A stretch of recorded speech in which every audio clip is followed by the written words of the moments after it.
সবাইকে স্বাগত enjoy with রিনিতে। আশা করি সবাই খুব ভালো আছেন। আজ পুরাণের কিছু নারীদের নিয়ে আসলাম। সতী সাজে নতি শিকার নয়।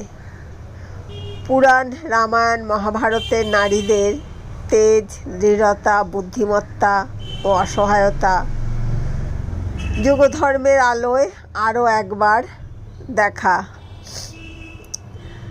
এই পর্বে অদ্ভুত রামায়ণ। আহাগো, মেয়েটির কি দুঃখ, কি দুঃখ! স্বামী ত্যাগ করল, বনে বাদারে পাতার কুটিরে কি কষ্টেই না দিন কাটায় রাজার দুলালি। শেষে মাটির নিচে গিয়ে শান্তি। সীতা, যতই তার নাম আগে জুড়ে, শিয়াবর রামচন্দ্র কি জয়, জাতীয় জয়ধ্বনি দেওয়া হোক। তুলসীবাসী বা কৃত্তিবাসী রামায়ণের আনুকূল্যে তার চিরদুঃখিনী রূপটাই যেন গাঢ় কষ্টের রেখায় আঁকা হয়ে রয়ে গিয়েছে আপামর বাঙালির মননে। সেই যে বনবাস থেকে তার দুর্দশা শুরু হলো, তা যেন আর শেষই হতে চায় না। স্বামীর একান্ত অনুগামিনী হয়ে জনক নন্দিনী অযোধ্যার প্রাসাদের সুখ স্বাচ্ছন্দ্য ছেড়ে উপস্থিত হলেন বিপদসংকুল অরণ্যে। কোনো রাক্ষস তাকে হরণ করতে চাইল। কেউ বা আবার প্রথমে তার বর, তারপরে দেবরকে পতিত্বে বরণ করতে না পেরে তার দিকেই তেড়ে এলো।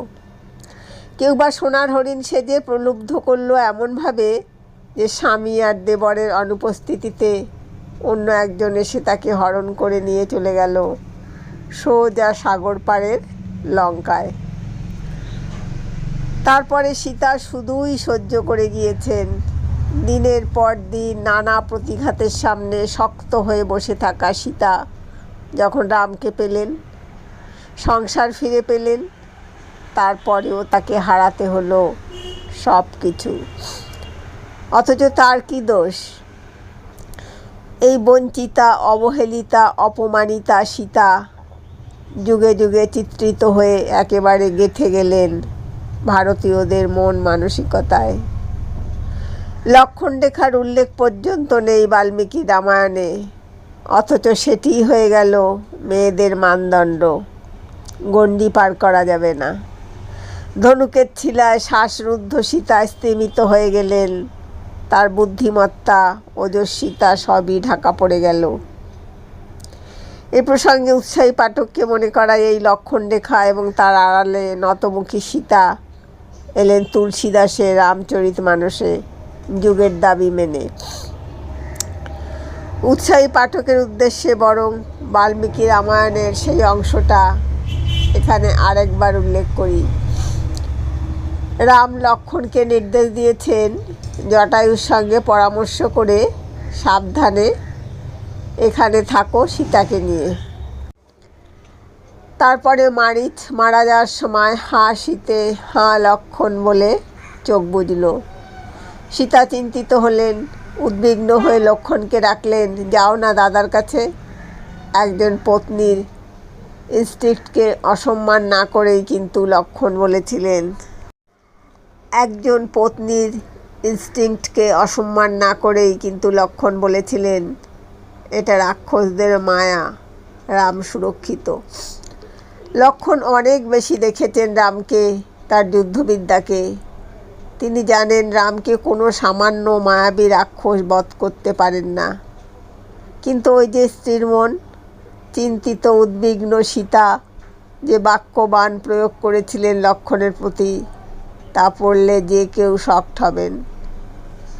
এখন সীতা লক্ষণকে ঠেলে ঠুলে রামের কাছে পাঠাবেন বলে এরকম কথা বলেছিলেন, নাকি সত্যিই এক অন্যরকম রাজনীতির আশঙ্কায় শঙ্কিত হয়ে সেসব বলেছিলেন, তা নিয়ে প্রশ্ন রয়েই যায়। কিন্তু হ্যাঁ, জানকী যদি লক্ষণকে রামের সাহায্যে পাঠাবেন বলেই লক্ষণকে যা খুশি শুনিয়ে থাকেন, তাহলে বলতেই হয় দেবরের মনস্তত্ত্বটাও তার হাতের তালুতে বন্দী ছিল। লক্ষ্মণ ব্যথিত হবেন, হয়তোবা কুপিত, আর নিজেকে নির্দোষ প্রমাণ করতেই ছুটবেন রামের সন্ধানে। সুমিত্রানন্দন সেটিই করেছিলেন। তবে যাওয়ার আগে মোক্ষম কথাটি বাল্মীকি তার মুখ দিয়ে বলিয়ে নিয়েছিলেন। আমার সন্দেহ হচ্ছে ফিরে এসে তোমাকে দেখতে পাবো কিনা বৌদিদি। এটা বলেই অবশ্য ধনুক নিয়ে ছুটে যাননি তিনি। ভেবেছিলেন যদি সীতা ভয় পেয়ে বলেন, আচ্ছা ভাই এত করে বলছো যখন থেকেই যাও, কিন্তু সীতা নিশ্চিত রামের সাহায্য প্রয়োজন। ফলে তিনি পরবর্তী ধাপে বেছে নিলেন আত্মহত্যার হুমকি। রাম না থাকলে গোদাবরীতেই তিনি ডুবে মরবেন, না পারলে বিষ খাবেন বা আগুনে ঝাঁপ দেবেন। যাই হোক, এগুলো হয়তো লক্ষণের প্রলাপই মনে হয়েছিল। তবু বৌদিদির জেদ ঠেকাতে তিনি গেলেন। এবার অকুস্থলে এলেন রাবণ ঋষির ছদ্মবেশে। তার প্রশংসার লম্বা ফিরিস্তি শুনেও সীতা সংযত। আসন আর খাদ্য নিয়ে সম্মান জানালেন। তার মুখে প্রশংসার পরিবর্তে হাসির উল্লেখটুকুও করেননি বাল্মীকি। তবে হ্যাঁ, এতবার জিজ্ঞাসা যখন করেছিল পরিচয়, সেটা জানতেই হয়। সীতা তাই আত্মপরিচয়ের সঙ্গেই জানালেন কেন তিনি দণ্ডকারণ্যে বসবাস করছেন। বেশি কথা বললে আগন্তুক অন্য কোনো সিগন্যাল নেবে না তো। সম্ভবত সেই ভয় থেকেই সীতা একটু স্মার্টলি জুড়েছিলেন, আপনি আশ্বস্ত হয়ে এখানে থাকুন, আমার স্বামী এক্ষুনি আসবেন, অর্থাৎ বেশি উড়তে যেও না। যতটুকু জানালাম শুনলে, এবারে কান খুলে শুনে নাও। আমার বর আশেপাশেই আছে, যে কোনো সময় আসবেন এখানে। আত্মসুরক্ষার বিষয়টি হয়তো ভাবিয়েছিল তাকে।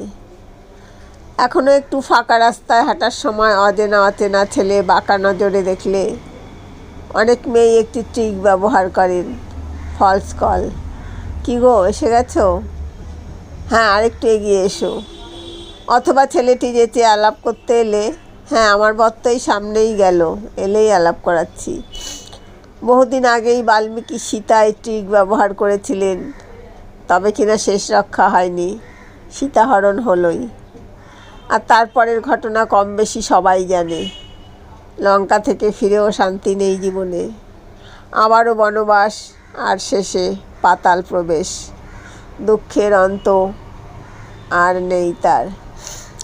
দেয়ালে পিঠ থেকে যায় যখন, আর কিছুই হারানোর থাকে না, সেই সময়টিকে বড় বিপজ্জনক।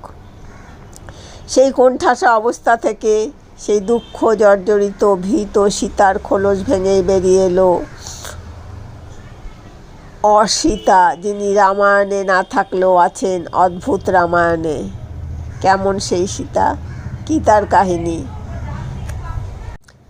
সব থেকে বড় প্রশ্ন, এ লেখা কি আদৌ বাল্মীকির? আদিকবির নিজের লেখা কিনা তা নিয়ে বিস্তর দ্বন্দ্ব রয়েছে। উত্তর হয়তো ঋণাত্মক হবে, কিন্তু অদ্ভুত রামায়ণের ওই অদ্ভুত দর্শনা সীতার অদ্ভুত অদ্ভুত কাণ্ডকারখানা ভাবতে বাধ্য করবে, অনুপ্রেরণা দেবে। আর গৃহকোণে অবহেলিত হয়ে বসে থাকা মেয়েটির মনে শক্তি জুগিয়ে বলবে, তুমিও পারো। যুদ্ধ শেষ, জানকী আর লক্ষ্মণের সঙ্গে রামচন্দ্র ফিরে এসেছেন অযোধ্যার নিশ্চিন্ত আশ্রয়। রাবণের ভয় থেকে ত্রিলোক এখন মুক্ত। এমনই একদিনে অযোধ্যায় আয়োজিত ব্রাহ্মণ ভোজনে উপস্থিত হয়েছেন বিশ্বামিত্র, অগস্ত্য, চ্যবনের মতো খ্যাতনামা সমস্ত ঋষি। আর বশিষ্ঠ তো থাকবেনই। অযোধ্যায় তার গগনস্পর্শী সম্মান। রাম সকলকে নিজের মতো করে পুজো করলেন, সাধ্যমতো দক্ষিণাও দিলেন। তারাও দুহাত তুলে আশীর্বাদ করছেন, মুখে রামের প্রশস্তি। ভাগ্যিস দাশরথী ছিলেন, না হলে ওই দশমুখের জ্বালায় বাঁচাই কঠিন হয়ে উঠেছিল। রাবণ বধ করে শুধু নিজের না, রাম ইক্ষ্বাকু বংশেরও মান রক্ষা করলেন ইত্যাদি। রামও মানুষ, তার মনে কিঞ্চিত একটা আত্মপ্রসাদের বেলুন ফুলে উঠেছে এই সমস্ত প্রশংসার জন্য। সীতা তাতেই একটু সূচ ফোটালেন। আপনারা একটু বেশি বেশিই বলছেন। হ্যাঁ, দশানন রাবণকে মারা একটা উল্লেখযোগ্য কাজ, কিন্তু ততটাও নয় যতটা বড় করে বাড়িয়ে চড়িয়ে এটা বলছেন আপনারা। মুহূর্তের মধ্যে সবাই স্তব্ধ হলো। এ কি বলছেন রাঘবপ্রিয়া? তাকে উদ্ধার করতে কী না করেছেন রামচন্দ্র, আর তিনিই বলছেন এমন কিছু নয় এই রাবণবধ। কেউ কেউ ভেবেও বসলেন সীতারামকে হিংসা করছেন, তার এত খ্যাতি সহ্য হচ্ছে না তার। সীতা সময় নিলেন, তারপরে উপস্থিত সকলকে প্রণাম জানিয়ে বললেন, আপনাদের অনুমতি পেলে আমি শুরু থেকে সবটা বলতে চাই। সীতা বলতে শুরু করলেন, তখন আমি মিথিলা জনকপুরীতেই থাকি। এক ব্রাহ্মণ উপস্থিত হলেন মিথিলায়, জানালেন ওখানেই থাকবেন 4 মাস। বাবা তাকে সমস্ত কিছু যোগান দিলেন, কিন্তু নিজেই যেন সন্তুষ্ট হতে পারলেন না। শেষে আমার উপরে দায়িত্ব দিলেন, যেন ওই ব্রাহ্মণের দেখাশোনা আমি নিজে করি, তার যত্ন নেওয়া, সময় মতো তার আহার্যের ব্যবস্থা করা, সবটুকুই ছোট্ট কাঁধে সঁপে দিলেন রাজা জনক। ব্রাহ্মণ যথেষ্ট সন্তুষ্ট হয়েছিলেন। তিনি নানা বিষয়ে আলোচনা করতে করতে একদিন আমাকে শোনালেন এক অদ্ভুত গল্প। রাক্ষস রাজা সুমালির কন্যা কৈকশীর বিয়ে করেছিলেন মহর্ষি বিশ্রবাকে। তাদের 2 সন্তান, দশানন এবং সহস্রানন। দশানন তো কুবেরকে তাড়িয়ে লঙ্কায় বসবাস করা শুরু করলো, কিন্তু সহস্রানন আরও এক ধাপ এগিয়ে গেল। পুষ্কর দ্বীপে এক পর্বত রয়েছে, নাম মর্যাদা। আগে দেবতারা সেখানে বাস করতেন। সে তাদেরই উৎখাত করে সেখানে বসবাস শুরু করলো। সে রাবণের তুলনায় আরও ভয়ানক। আমি যেদিন শুনেছি তার কথা, সেই থেকে আমি ভয়ে থাকি। রাবণবধ তাই এমন কিছুই নয়। সহস্রমুখকে যদি রাম বধ করেন, তার কীর্তি যশ সঠিকভাবে প্রতিষ্ঠা পাবে বলে আমার ধারণা। সীতা সবটুকু বক্তব্য রাখলেন সকলের সামনে। রাম উঠে দাঁড়ালেন, অবলীলায় বলে উঠলেন যে তিনি এখনই সহস্রমুখকে বধ করে ফিরে আসবেন। পুষ্পককে স্মরণ করলেন। সুগ্রীব, হনুমান, সঙ্গে লক্ষ্মণ, ভরত, শত্রুঘ্ন, অযোধ্যার সেনাবাহিনী এবার রামের সঙ্গে যুদ্ধযাত্রা করল। শুধু তাই নয়, আগত ঋষিমুনিরাও সঙ্গী হলেন রামচন্দ্রের। সবাইকে দেখে মৃদু হেসে সীতাও পুষ্পকেই চড়ে বসলেন। সহস্রমুখ রাবণের মুখ 1000, হাত 2000। তার তেজের সঙ্গে বারবাগ্নির তুলনা করা হয়েছে, যা সমুদ্র শুকিয়ে ফেলতে পারে। সে এলো 2000 হাতে মুদ্গর, পরশু, পরিখ, চক্রের মতো অস্ত্র নিয়ে। কার এত সাহস? পুষ্কর দ্বীপে এসে সিংহের মতো গর্জন করছে। রামকে দেখে সহস্রমুখ তো অবাক হলো। দেবতাদেরও যে হারিয়ে দিয়েছে, তাকেও কেউ চ্যালেঞ্জ করছে। নখ দিয়ে যে কিনা পৃথিবীকে নাড়িয়ে দিতে পারে, তাকে একটা মানুষ এসে যুদ্ধে আহ্বান জানাচ্ছে। কে এলো কোত্থেকে? লঙ্কেশ রাবণের সেনার সঙ্গে লড়েছিল শুধু বানর সেনা। এখানে তো অযোধ্যার সেনারাও উপস্থিত। আপাত দৃষ্টিতে মনে হবে আর এমন কি, অনায়াসেই জিতে যাবেন রামচন্দ্র। বাস্তবে প্রথম দিকে সেটা হলেও অচিরেই পুষ্কর দ্বীপের সেনার আক্রমণে দিশাহারা হয়ে গেল রাম সেনা। তারপরে আসরে নামল স্বয়ং সহস্রমুখ।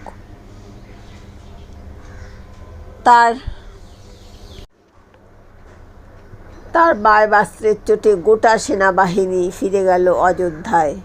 রইলেন শুধু রাম আর সীতা পুষ্পকে বসে। রাম এবারে নিজেই অস্ত্র ধারণ করলেন।